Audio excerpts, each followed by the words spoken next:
স্বাগত। আজ আমরা কোরআনের একটি বিশেষ আয়াতের গভীরে যাব। চেষ্টা করব এর মূল শিক্ষা আর ভেতরের অর্থগুলো একটু ভালোভাবে বুঝতে। আজকের আলোচনার বিষয় হল সূরা আল বাকারা, আয়াত নম্বর ১৭৫। আমাদের কাছে এই আয়াতটার একটা বিশ্লেষণ আছে, যা থেকে আমরা হয়তো বুঝতে পারব এর গুরুত্বটা ঠিক কোথায়। ঠিক, আয়াতটা খুবই গুরুত্বপূর্ণ। চলুন তাহলে শুরু করি। প্রথমেই আয়াতটা শুনে নিই, তারপরের অর্থ আর ব্যাখ্যায় যাব। আচ্ছা। আয়াতটি হল সূরা আল বাকারা, আয়াত ১৭৫। আমি তেলাওয়াত করছি। উলাইকাল্লাযীনা ইশতারাউদ-দালালাতা বিল হুদা ওয়াল আযাবা বিল মাগফিরাতি ফামা আসবারাহুম আলান নার। উলাইকাল্লাযীনা ইশতারাউদ-দালালাতা বিল হুদা ওয়াল আযাবা বিল মাগফিরাতি ফামা আসবারাহুম আলান নার। আর এর বাংলা অনুবাদ যদি আমরা দেখি, সেটা হল, এরাই তারা যারা হিদায়াতের বিনিময়ে ভ্রান্তি কিনে নিয়েছে আর ক্ষমার বদলে শাস্তি, অতএব আগুন সহ্য করতে তারা কি পরিমাণ ধৈর্যশীল। শেষের অংশটা তো বেশ অন্যরকম, তাই না? একটা প্রশ্ন, আবার যেন একটা বিস্ময় বা ভীতি প্রদর্শক। হ্যাঁ, ঠিক বলেছেন। মানে আল্লাহ যেন বলছেন কি করে ওরা জাহান্নামের আগুন সহ্য করবে। এটা একটা রিটোরিক্যাল প্রশ্ন, যার উত্তর হল কেউই পারবে না। আচ্ছা। এই আয়াতের মূল কথাটা খুব পরিষ্কার। এখানে সেই মানুষদের কথা বলা হচ্ছে যারা সত্যটা জানার পরেও, বুঝার পরেও ইচ্ছে করে ভুল পথটা বেছে নেয়। মানে জেনে শুনে। একদম, জেনে শুনেই তারা আল্লাহর ক্ষমা পাওয়ার যে সুযোগটা ছিল সেটাকে পায়ে ঠেলে এমন কাজ করে যা শাস্তির দিকে নিয়ে যায়। এখানে দেখুন, ক্রয় করা বা ইশতারাউ শব্দটা ব্যবহার করা হয়েছে। কেনার কথা বলা হচ্ছে। হ্যাঁ, এর মানে হলো এটা কোনো ভুল করে হয়ে যাওয়া ঘটনা না। এটা একটা সচেতন বিনিময়। তারা যেন ভালো জিনিসটা দিয়ে খারাপ জিনিসটা কিনে নিচ্ছে, পয়সা খরচ করে। তার মানে এটা অনেকটা একটা আত্মঘাতী ব্যবসার মতো, তাই না? ভালো জিনিস বেচে দিয়ে খারাপটা নেওয়া। ঠিক তাই, আত্মঘাতী। আর এই আয়াতটা বুঝতে হলে এর আগের আয়াত, মানে ১৭৪ নম্বর আয়াতটার একটু মাথায় রাখতে হবে। আচ্ছা, আগের আয়াতের সাথে এর যোগসূত্রটা কি? আগের আয়াতে বলা হয়েছিল সেই লোকদের কথা যারা আল্লাহর কিতাবের কিছু অংশ লুকিয়ে রাখত সামান্য দুনিয়াবি ফায়দার জন্য। তো এই ১৭৫ নম্বর আয়াতে তাদের সেই কাজেরই পরিণতি বলা হচ্ছে। ও আচ্ছা, মানে তারা যে সত্য গোপন করেছিল তারই ফল এটা? হ্যাঁ, বলা হচ্ছে তারা আসলে হেদায়েতের মতো মহামূল্যবান জিনিস বিক্রি করে দিয়েছে, আর কিনেছে কি?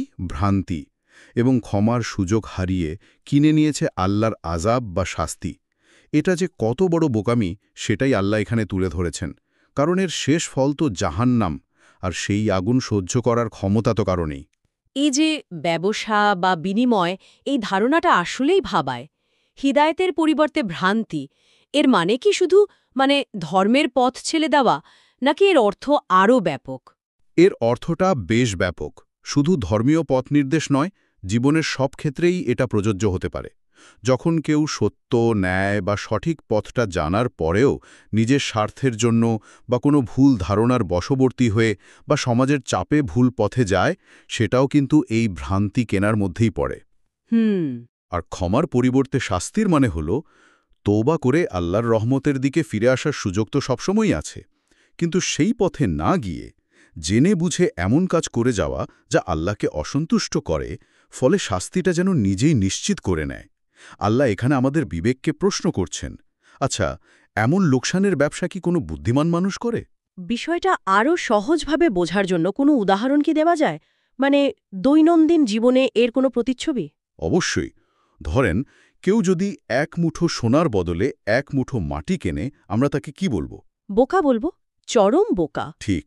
তো যে মানুষ অনন্ত জীবনের শান্তি, আল্লাহর সন্তুষ্টি, এইসব অমূল্য জিনিসের বদলে দুনিয়ার ক্ষণস্থায়ী মোহ, ভুল আনন্দ বেছে নেয়, সে তো একই রকম বোকামি করছে। যেমন ধরেন, কেউ হয়তো সামান্য কিছু টাকার জন্য মিথ্যা কথা বলল বা দুর্নীতি করল। সে হয়তো ভাবছে সে লাভবান হল, কিন্তু আসলে সে কি করল? সে তার সততা, তার পরকালের মুক্তি এইসব বিক্রি করে দিল ওই সামান্য ক্ষণস্থায়ী লাভের জন্য। এটাই হলো সেই ভুল ব্যবসা। এর তো একটা মনস্তাত্ত্বিক দিকও আছে মনে হয়। মানুষ অনেক সময় তাৎক্ষণিক আনন্দের জন্য বা সুবিধার জন্য ভবিষ্যতের বড় ক্ষতিটা দেখতে পায় না বা দেখতে চায় না। একদম ঠিক ধরেছেন। মনোবিজ্ঞানে এটার একটা নামও আছে। অনেক সময় একে হাইপারবলিক ডিসকাউন্টিং বলা হয়, মানে মানুষ ভবিষ্যতের বড় পুরস্কারের চেয়ে বর্তমানে ছোটখাটো পুরস্কারকে বেশি গুরুত্ব দেয়। আচ্ছা। এই আয়াতটা কিন্তু আমাদের সেই প্রবণতার বিরুদ্ধেই একটা শক্তিশালী যুক্তি দিচ্ছে, বিশেষ করে যখন লাভ ক্ষতির বিষয়টা হয় চিরস্থায়ী জান্নাত বা জাহান্নাম। এটা এক ধরনের আত্মপ্রবঞ্চনা বটে, মানে নিজের ভুল সিদ্ধান্তটাকে নিজেই নানা যুক্তিতে সঠিক প্রমাণের চেষ্টা করা। আর যদি সামাজিকভাবে দেখি তাহলে এর প্রভাব কি হতে পারে? সামাজিকভাবেও এর প্রভাব মারাত্মক। যখন একটা সমাজের সত্য ন্যায় বিচারের চেয়ে ব্যক্তিগত বা দলীয় স্বার্থ বড় হয়ে যায়, তখন কি হয়? নৈতিকতার অবক্ষয় হয়, মানুষের প্রতি মানুষের বিশ্বাস কমে যায়, একে অপরের অধিকার নষ্ট করতেও দ্বিধা করে না। ঠিক। আর আধ্যাত্মিকভাবে দেখলে হিদায়াতের আলো থেকে দূরে সরে যাওয়া মানে তো আত্মার অন্ধকার জগতে চলে যাওয়া। আল্লাহর সাথে যে সম্পর্ক, সেটাই তো ছিন্ন হয়ে যায়। তাহলে এই আয়াত থেকে আমরা মূল কোনো শিক্ষাগুলো নিতে পারি যদি একটু গুছিয়ে বলি। আচ্ছা, প্রথমত আল্লাহর দেওয়া পথনির্দেশ মানে হিদায়াত, এটাই সবচেয়ে বড় সম্পদ। এর কোনো তুলনাও হয় না, কোনো বিকল্পও নেই। দ্বিতীয়ত, দুনিয়ার ক্ষণস্থায়ী কোনো লাভের জন্য পাপ করা বা সত্যকে গোপন করা, এটা আসলে চূড়ান্ত পর্যায়ের বোকামি। ঠিক। তৃতীয়ত, আল্লাহর ক্ষমার দরজা কিন্তু সবসময় খোলা, কিন্তু সেই ক্ষমা পেতে হলে ভুল পথ ছেড়ে সঠিক পথে আসতে হবে, তওবা করতে হবে। অবশ্যই। আর চতুর্থ এবং খুব গুরুত্বপূর্ণ হল দুনিয়ার মোহ, লোভ, প্রলোভন, এগুলো থেকে নিজেকে বাঁচিয়ে চলতে হবে, কারণ এর শেষ পরিণতি যে জাহান্নামের আগুন, সেটা সহ্য করার শক্তি বা ধৈর্য কোনোটাই কারো নেই। তাহলে সার কথা এটাই দাঁড়াচ্ছে যে আল্লাহ আমাদের খুব স্পষ্টভাবে সাবধান করছেন। যারা ভালোকে চেনার পরেও, বুঝার পরেও মন্দকে বেছে নেয়, তারা আসলে নিজেরাই নিজেদের ধ্বংস ডেকে আনছে। তারা যেন আগুন কিনছে নিজেদের জন্য। একদম, এটাই সার কথা। তাই আমাদের সবসময় চেষ্টা করতে হবে সত্যকে আঁকড়ে ধরার, আল্লাহর ক্ষমা আর তার দেখানো পথেই চলার। কারণ ওই শেষ বিচারের দিনের শাস্তি, ওই আগুন, সেটা সহ্য করার ক্ষমতা কারও হবে না। এই আলোচনার শেষে একটা প্রশ্ন হয়তো আমরা নিজেদের করতে পারি, একটু ভাবার জন্য রেখে যেতে পারি। আচ্ছা, আমরা আমাদের প্রতিদিনের জীবনে জেনে বা না জেনেই এমন কোনো বিনিময় করে ফেলছি না তো, যেখানে কোনো অমূল্য জিনিসের বদলে খুব কম দামি বা এমনকি ক্ষতিকর কিছু বেছে নিচ্ছি? সেটা হতে পারে আমাদের সময়, আমাদের স্বাস্থ্য, সম্পর্ক কিংবা আমাদের নৈতিকতা। একটু ভেবে দেখার বিষয়। সত্যি ভাবনার বিষয়।